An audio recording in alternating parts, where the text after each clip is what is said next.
इनसे तो परिचित हैं ही कि ये हमारे साथ मौजूद हैं ठाकुर युवराज सिंह आलोक, जो कि आपको कई विशेष टिप्पणियों के बारे में बताते हैं, कई आपको ऐसी चीज़ों के बारे में बताते हैं जिससे शायद आप कभी अवगत ही ना हुए थे। और आज हमारे साथ स्टूडियो में एक और ख़ास मेहमान मौजूद है जिनका नाम है आचार्य राम अवतार मिश्रा जी। आपका मैं बहुत बहुत स्वागत करती हूँ। धन्यवाद। आज हम कई मुद्दों पे चर्चा करेंगे, लेकिन सबसे पहले जो मुद्दा है, क्योंकि त्योहार का समय है और नए साल के साथ साथ त्योहार भी बहुत सारे आ जाते हैं, तो हम सबसे पहले बात करेंगे मकर संक्रांति के बारे में कि सर मकर संक्रांति कब मनाई जाती है और कैसे मनाई जाती है। देखिए, मकर संक्रांति का त्यौहार वैसे कल सारे लोग बता रहे हैं, लेकिन मैं आचार्य जी से पूछना चाहूँगा कि क्या आचार्य जी मकर संक्रांति कल ही है या कल किस समय मुहूर्त इसका शुरू होता है? मतलब आप ये कहना चाहते हैं कि जैसे हर साल 14 जनवरी को मकर संक्रांति मनाई जाती है, तो इस बार क्या कंफर्म है कि 14 जनवरी को ही मनाई जाएगी या डेट आगे पीछे है? जी जी जी जी, लोगों को जय श्री राम। सभी का स्वागत करते हैं। देखिए, पिछले कई वर्षों से देख रहे हैं अवगत की डबल त्यौहार मनाए जाते हैं। लोग कहते हैं ज्योतिष में है, पंचांग में है, किसी मत में डबल त्यौहार क्यों मनाए जाते हैं, ये कोई कल्पना नहीं कर सकता। लोग कंफ्यूज रहते हैं कि 14 तारीख को है, 15 तारीख को है। इसके अकॉर्डिंग जो इस बार मकर संक्रांति का जो त्यौहार है, मकर संक्रांति का मतलब होता है जब संक्रांति प्रवेश करेगी, जब मकर के सूर्य प्रवेश करेंगे तब संक्रांति मनाई जाएगी। तो 14 तारीख को रात्रि 8:45 से जो है ना संक्रांति शुरू होगी। तो हमारा कहने का मतलब यह है कि जो सूरज के बाद त्यौहार होता है उसको नहीं मनाते हैं।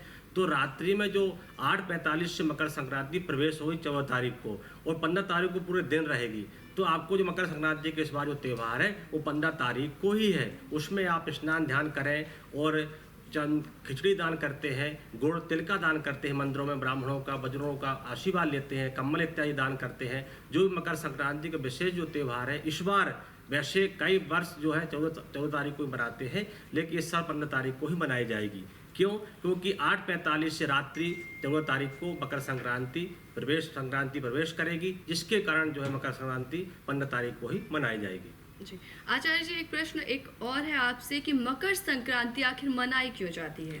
देखिए, मकर संक्रांति इसे मनाए मतलब जो उसका पिछले शास्त्रों में जो लिखा है, जब अभी हमारे जो सूर्य है वो दक्षिणायन है, तो दक्षिणायन से उत्तरायण आते हैं, जब जाके मकर संक्रांति का मनाया जाता है। और मकर संक्रांति का विशेष जो मनाने का फेस्टिवल है वो ये है कि जीवन में आदमी एक आध्यात्मिक तरीके से कह सकते हैं, और ये जो खरवास पूस का महीना कहते हैं, इसमें जो है निकलने के बाद जो है ना गंगा स्नान का महत्व होता है और तिल दान का महत्व होता है। और हमारे पितरों के लिए जो हम खिचड़ी या चावल दान करते हैं, मकर संक्रांति मनाते हैं, उससे हमारे पितृ प्रसन्न होते हैं। और मकर संक्रांति के बाद से जो है हमारे जीवन में एक नया उत्तरायण प्रवेश होता है, जिसमें हम शुभ काम करने के श्री गणेश करते हैं, यहाँ अनुमति दी जाती है। जी जी, आपने बताया कि मकर संक्रांति क्यों मनाई जाती है, और साथ ही ये भी बताया कि इसकी जो तारीख है वो एक दिन आगे चली गई है। यूँ कहे कि अगर रात से शुरू हो रही है तो रात में कोई पूजा ना करते हुए इसे सुबह शुभ मुहूर्त पे करने के लिए कहा गया है। तो इसके साथ ही मैं आगे बढ़ती हूँ और आप सभी को एक बहुत ही गंभीर मतलब समस्या आती रहती है कि क्योंकि लोगों को पता नहीं होता कि शादी जिससे हम कर रहे हैं, क्या वो जीवन साथी आपके साथ जीवन में आगे आपको अच्छे से रखेगा या आपके रिश्ते प्रगाढ़ रहेंगे, आगे आपके रिश्ते बहुत सुख शांति से चलेंगे। तो इस पर कई सारी टिप्पणियां आ चुकी हैं। तो आज हम इसमें जानेंगे कि जो रिश्ते शादी के बाद टूट जाते हैं उन पे ऐसा क्या प्रभाव पड़ता है, सर बताएं। देखिए, आजकल तो बहुत ज़्यादा हो गया है, जो सेलिब्रिटी हैं जिनका नाम हम जानते हैं उन्हीं का आप देख लें, और मीडियम क्लास में हाई प्रोफाइल जो लोग हैं, शादी होती है, शादी के बाद में शादी टूट जाती है, तलाक हो जाता है। शादियां ऐसे होती हैं जैसे एक तरीके का मजाक, एक शादी हो गई टूट गई, दूसरी हो गई, तीसरी हो गई। और ये हाई लेवल के नेता, अधिकारी, खिलाड़ियों सब में समान विचार से लागू होती है। देखिए, शादी एक बहुत पवित्र बंधन है। पत्नी के साथ 7 फेरे जब व्यक्ति लेता है, अग्नि सामने होती है, अग्नि को साक्षी करके, कोई ये हल्की चीज़ नहीं है, मजाक नहीं। आचार्य जी सामने बैठे हैं, इसको हम सभी को गंभीरता से अपनाना चाहिए, मानना चाहिए। और सनातन धर्म में ये ऐसा पवित्र बंधन है कि ये इसके जो आजकल तलाक हो रहे हैं, सारी चीज़ें हो रही हैं, इनसे कोई वास्ता नहीं होना चाहिए। आजकल love marriage, arrange marriage, love जिहाद, ब्रेकअप, ये इस तरीके के खेल हो गया है कि जिस तरीके से आदमी कोई किसी टीम के साथ खिलवाड़ कर रहा हो, बड़ा शर्मनाक कंडीशन है। मैं आचार्य जी से चाहूँगा कि जरा इस चीज़ पर प्रकाश डालें। जी जी ठाकुर साहब, बहुत धन्यवाद आपका। आप समाज में रहते हैं, समाज की सेवा करते हैं और कहीं ना कहीं जो गंभीर रूप से परेशान रहते हैं उनके हेल्प भी करते हैं, ये पूरा देखने को मिलता है। और देखिए, सबसे पहले जानते हैं कि पति पत्नी का जो रिश्ता होता है बहुत पवित्र होता है, लेकिन लव मैरिज जो लोग करते हैं, अरेंज मैरिज करते हैं, ये आप करें, कोई इसमें परवाह नहीं है। प्यार करना कोई पाप नहीं होता है, पुण्य आप कर सकते हैं, लेकिन पहले कुंडली का मिलान, माता पिता की आज्ञा, जहाँ माता पिता आपके शादी के लिए कहें या जहाँ आपका मन लगे या जहाँ कुंडली आपकी जस्टिफाई करें, तब आप उस रास्ते को अपनाएं और आगे बढ़ें। तलाक का बंधन ये होता है कि जो तलाक हो रहा है या जो लव मैरिज के बाद व्यक्ति का रिश्ता बहुत अच्छा होता है, जब लव मैरिज के बाद व्यक्ति शादी करता है तो मैक्सिमम 3 महीने से लेकर और 6 महीने के अंदर व्यक्ति का तलाक हो जाता है, रिश्ते में या मतलब खटास आ जाती है, दूरियां हो जाती है। इसकी वजह ये होती है कि एक व्यक्ति मांगलिक है, एक व्यक्ति मांगलिक नहीं है, जिसकी वजह से रिश्ता खराब हो सकता है, या ये कुंडली के हिसाब से पता चलेगा। और कुछ लोग बोलते गुरु जी किसी कुंडली पता नहीं, तो हम कैसे पता करेंगे कि हमारा रिश्ता कुंडली क्या है, हमारा मांगलिक है नॉन मांगलिक है, ये बात भी आप बोल सकते हैं। तो कुंडली ज़्यादातर सबकी डेट ऑफ बर्थ से मिलान करने के बाद आप कर सकते हैं। दूसरा, आप नाम से मिलान कर सकते हैं। दूसरा, आप जो है पहले अपने ग्रहों के अकॉर्डिंग नज़र डाल लें, किसी वैद्य ब्राह्मण के द्वारा आप दिखा लें अपनी जन्म पत्रिका शादी करने से पहले। ग्रह मैत्री का जो बंधन होता है, जो ग्रह मैत्री जो मिलती है शादी में, वो बहुत अच्छा होता है।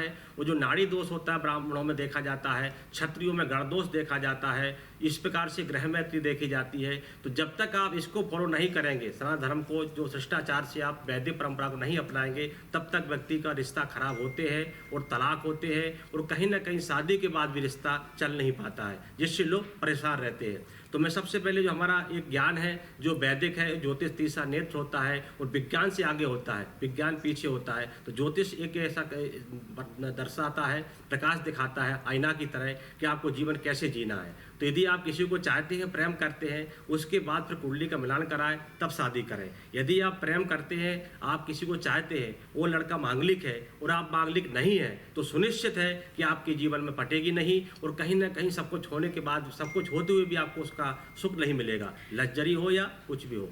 तो जैसे आपने कहा कि मांगलिक होते हैं, अगर एक मांगलिक है और एक मांगलिक नहीं है तो आगे रिश्ते बहुत ज़्यादा खटास से भर जाते हैं, रिश्ते कभी भी सुचारू तरीके से नहीं चलते। तो इसके कुछ तो उपाय होते होंगे, या फिर ऐसे ही चलते रहते हैं ये? नहीं नहीं, देखिए, पहले तो आप दिखा कर करें आगे। लोहे को लोहा काटता है और रक्त जो होता है खून होता है, और जब तक आपकी बॉडी में खून रह जाता है, लोग कहते हैं 28 साल के बाद मंगनी दोष समाप्त हो जाता है, लेकिन ऐसा नहीं है। उसका प्रभाव आपके जीवन में दिखेगा। एक ऐसा सिस्टम होता है कि जैसे मांगली दोष किसी पत्रिका में है तो शनि के माध्यम से, गुरु के माध्यम से, राहु ग्रह के माध्यम से या चंद्रमा के द्वारा एक दोष को हनन होता है या समाप्त हो जाता है। एक इसका उपाय होता है। दूसरा उपाय होता है कि उज्जैन में आप मांगलिक मंगलनाथ जो मंदिर है, वहाँ आप पूजा करा सकते हैं। उसके कराने से भी आपका मांगली दोष होता है समाप्त हो जाएगा, या आपको उसमें शांति मिलेगी। मतलब मांगलिक दोष हमेशा के लिए हट सकता है? हाँ, हट सकता है। उसमें जब पूजा कराएंगे आप वहाँ पर मंगलनाथ मंदिर में, तो उससे आपको प्रभाव कम पड़ेगा, मतलब एक हट जाएगा। और वैसे हमारा जो मानना है बार बार कि आप जो मांगलिक से ही शादी करें तो अच्छा रहेगा, और उपाय करने के बाद आपको थोड़ा सा शांति मिलेगी, लेकिन पूर्ण रूप से आप जस्टिफाई नहीं हो सकते हैं कि 100 में 100% आपको लाभ मिल जाए। अच्छा जी, ये बताएं जी, हम मानते हैं कि 5 तत्वों से शरीर बना है हमारा, जी जी, और 9 ग्रह भूमंडल में भ्रमण कर रहे जी हैं। जी, बिल्कुल उनका इफेक्ट हमारी बॉडी पर पड़ता है। राइट। जब हमारा जन्म हुआ तो इनकी क्या पोजीशन थी, उसका उस तरीके से एस्ट्रोलॉजर जन्म कुंडली देखकर बताते हैं, जो एक साइंस है और सत्य है। बिल्कुल। लेकिन ऐसी क्या वजह हो गई है कि आजकल की जनरेशन बीच में भी, आगे भी जन्म कुंडली दिखाते हैं, उसके माध्यम से ही शादी कराते हैं अधिकांश माता पिता। जी जी, बावजूद उसके शादियां टूट रही हैं, तलाक हो रहे हैं। जी जी, और पहले का आप देखेंगे 20 साल, 30 साल, 50 साल पुराना इतिहास, जी जी, कोई जन्म कुंडली नहीं दिखाई जाती थी, जी जी, बिल्कुल। और शादियां होती थीं, जी कोई दुष्प्रभाव नहीं होता था, जी। कोई तलाक नहीं होता था। जी जी, आगे आगे जो चीजें बढ़ रही हैं, जी जी। उतना ही दुष्प्रभाव दिख रहा है। तो इसकी क्या वजह है, इससे कैसे बचा जाए? देखिए, ये सबसे बड़ा संस्कार अपने घर से शुरू होता है। माता पिता, माता पिता पहले ज़माने में जो लोग होते थे, तो बहुत बड़ा एक विश्वास, एक सकारात्मक, एक मतलब शिष्टाचार था हमारे जीवन में, और हमारे एक अंदर डर था, एक भय था कि हमारे माता पिता ना देख लें, हम उनसे पूछकर काम करें या हम उनसे पूछकर जाएं। कोई प्रेम करें या शादी के लिए डिसीजन लें। आज का जो मतलब वर्तमान समय जो चल रहा है, तो आज का ये कह सकते हैं माता पिता के कोई ना कोई कमी है जो छूट दे रखे हैं। ज़्यादा अपने बच्चों के लिए बहुत ज़्यादा प्यार करो, चाहो सब कुछ करो, लेकिन गरिमा के अंदर, इस शिष्टाचार के अंदर, उसके अंदर यदि आप बच्चों को प्यार करेंगे, कोऑपरेट करेंगे, ध्यान रखें कि हमारा बच्चा कहाँ जा रहा है, क्या किसके साथ संगत का असर प्रभाव पड़ रहा है, क्या खा रहा है, क्या पी रहा और क्या संगत में विद्यमान है। उस समय में कुछ दशाओं की जो दशा आती है नेगेटिव, जैसे राहु की दशा आई, उसमें व्यक्ति रिश्ता खराब हो जाता है या गलत लोग मिलकर रिश्ते को मतलब खराब कर देते हैं। तो पहले ज़माने में कुंडली नहीं होती थी, बात आपकी सत्य है ठाकुर साहब, आपने बोला, लेकिन इस ज़माने में कुंडली होती है। करीबन 85 के बाद से लोग ज़्यादातर आपको पता होता है हमारा डेट ऑफ बर्थ क्या है, जन्म समय क्या है, लेकिन 60 के पहले 1960 से पहले किसी को पता नहीं होता था कुंडली हमारी कहाँ डेट ऑफ बर्थ है। लेकिन अब जो ध्यान रखने की आवश्यकता ये है कि माता पिता सतर्क रहें। जैसे आप गार्जियंस सपोर्ट करेंगे, बच्चों को देखरेख करेंगे, शिष्टाचार में लाएंगे, संस्कार देंगे, वैसे बच्चे उनका प्रभाव पड़ेगा। जो आप बीज बोएंगे वही आप काटेंगे। बाड़े पूत पिता के धर्म में, खेती उपजे अपने कर्म में। तो पिता के कर्म से, तरक्की से और अच्छे कर्म से पुत्र का विकास होता है, यानी बच्चों का विकास होता है। और जैसे माँ की जो ममता होती, 9 महीना पेट में रखा माने, उसके बाद बच्चा पैदा होता है, जो लोथरा होता है जब धड़ में गिरता है, उस समय तरंगों के द्वारा जो सूर्यमंडल की किरणें, जो आभा है, उससे व्यक्ति का निर्धारित होता है इसकी क्या राशि है, क्या नक्षत्र है, क्या लगन है, क्या इसका पाया है। उसके अकॉर्डिंग जो है व्यक्ति का फिर कुंडली में देखा जाता है इसका विकास कहाँ होगा, ये किसकी शादी कहाँ होगी, ये इसका पढ़ाई लिखाई में कहाँ तक जाएगा, ये क्या बनेगा, डॉक्टर बनेगा, इंजीनियर बनेगा, या साइंस से कोई वो बनेगा, या सीए बनेगा, जो भी है अलग अलग प्रकार से। मतलब जिम्मेदारी माता पिता की विशेष है, आपने बताया। बिल्कुल बिल्कुल। दूसरा, विवेकानंद की जयंती निकली है अभी। जी जी। विवेकानंद ने ये कहा था, और हम भी ऐसा मानते हैं आचार्य जी, जी जी, कि व्यक्ति कर्म के माध्यम से अपने भाग्य को जो निर्माण कर सकता है, जो लिखा हुआ है। जी जी। तो क्या उसमें कुछ परिवर्तन भी होता है कर्म के माध्यम से? जी जी, देखिए कर्म करने से भाग बनता है। और कर्म भगवान गीता में भी कहा है कृष्ण भगवान ने कि शुद्ध आत्मा परमात्मा च मुक्ता नाम परमागति। शुद्ध आत्मा से यदि आप कर्म करते हैं तो कर्म से आपका भाग बनता है और आपका भाग का सपोर्ट मिलेगा। लेकिन यदि आप, हमारी नियत खराब है, यदि हमारा कर्म खराब है, या हमारे लोग जो जुड़े हैं हमसे, जो संगत खराब है, तो हमारा दिशा और उस तरह हमारा बदल जाएगा। व्यक्ति के जीवन में सिग्नेचर जो है आदमी का, वो नेचर कभी नहीं बदलता, ऐसा लोग कहते हैं। लेकिन यदि संस्कार आपके अच्छे हैं, आपकी संगत अच्छी है, तो कहीं ना कहीं आपके कर्म से आपका भाग बदल सकता है। और भाग के द्वारा आप अपने जीवन में नई ऊंचाइयां, नए निर्माण, नई तरक्की, नया रिश्ता और जीवन में आप खुश रह सकते हैं और अपने परिवार के साथ आप गृहस्थ जीवन यापन कर सकते हैं। जी। मतलब सर्वोपरि माता पिता हैं, उसका परिवार है। माता पिता को ऐसी सीख देना चाहिए और खुद अपना जीवन ऐसा जीना चाहिए जी जी, कि बच्चों को ये लगे कि हमारे माता पिता ने जिस तरीके से जीवन जिया है, जिस तरीके से चीजें प्रतिपादित की हैं, उस तरीके से हम भी उस रास्ते पर चलें। लेकिन आजकल हो उल्टा रहा है, माता पिता ही अपने बच्चों को फॉरवर्ड बनाने के चक्कर में, भेड़ चाल में, देखा देखी में, जी जी, इन सारी चीजों से जो भारतीय संस्कार हैं, भारतीय संस्कृति है, उससे दूर ले जा रहे हैं, उनसे विकृत हो रहे हैं, जिसका भुगतान हम देख रहे हैं समाज में क्या हो रहा है। तो एंकर महोदय सपना ठाकुर जी, मैं तो ये मानता हूँ कि आचार्य जी ने जो बोला वो उस तरीके से हमको सीख लेना चाहिए, और हम सब जितने भी माता पिता हैं उनको आगे से अपने संतानों को उस तरीके से लाना चाहिए। जी।